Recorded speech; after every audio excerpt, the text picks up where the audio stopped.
Selamat datang di Pojok Pati. Kabupaten Pati memiliki beberapa peninggalan Belanda terdahulu yang masih eksis hingga sekarang. Berikut adalah 5 daftar lokasi peninggalan Belanda yang ada di Kabupaten Pati.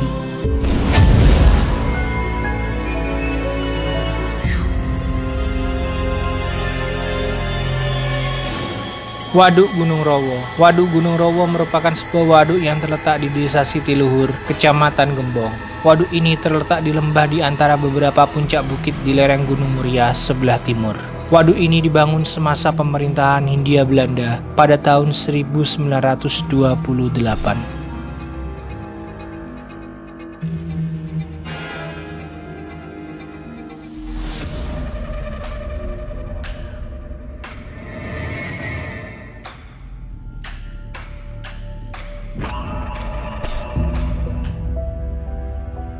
Agrowisata Jolong. Agrowisata Jolong ini semula merupakan kawasan perkebunan tanaman kopi peninggalan masa kolonial Belanda. Perkebunan kopi ini sudah ada sejak tahun 1895.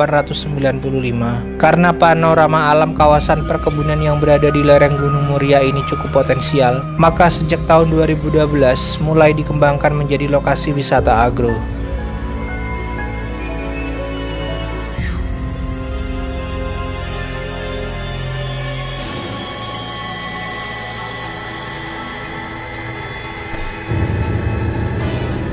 Rumah Eks-Karesiden Pati. Awal mula bangunan ini merupakan bangunan rumah dinas residen Belanda, yaitu wilayah kekuasaan meliputi Pantura Timur, yang bertugas membantu Gubernur Jenderal Belanda. Residen bertugas sebagai pelaksana administrasi pusat. Setelah masa kemerdekaan dan tidak lagi diberlakukan jabatan residen, maka bangunan ini kemudian dipergunakan sebagai rumah dinas Bakorwil 1 Jawa Tengah sampai dengan sekarang. Adapun wilayahnya hampir sama dengan pola ketika zaman Hindia Belanda, yaitu meliputi Pati, Kudus, Jepara, Rembang, dan Blora, atau dikenal juga Eks-Karesidenan Pati.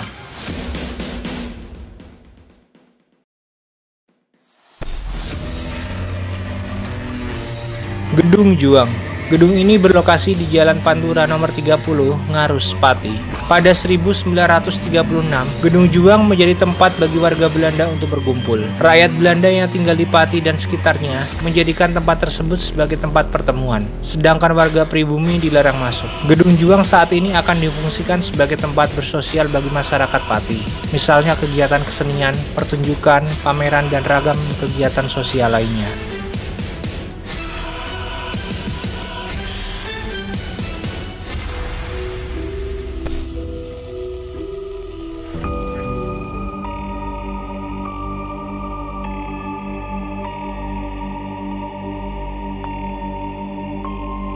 Gereja Margorejo.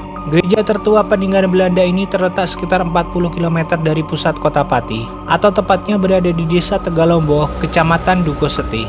Dahulu pada tahun 1882, datang seorang Belanda bernama Peter Antonio Jans di wilayah pesisir utara Jawa yang masih berupa hutan rimba. Dengan dibantu ratusan jemaat, akhirnya setahun kemudian mereka berhasil mendirikan kampung yang diberi nama Margorejo, atau Jalan Menuju Kemakmuran. Beberapa tahun kemudian, tepatnya pada tahun 1897, didirikanlah gereja Mennonite yang kemudian pada tahun 1931 berubah menjadi GITJ. Beberapa ciri khas arsitektur Belanda masih terlihat jelas saat mengunjungi gereja ini, dari peninggalan menara dan lonceng di depan bangunan, hingga model pintu dan jendela bangunan. Selain itu, kursi panjang dan mimbar juga masih terlihat sangat terawat hingga saat ini.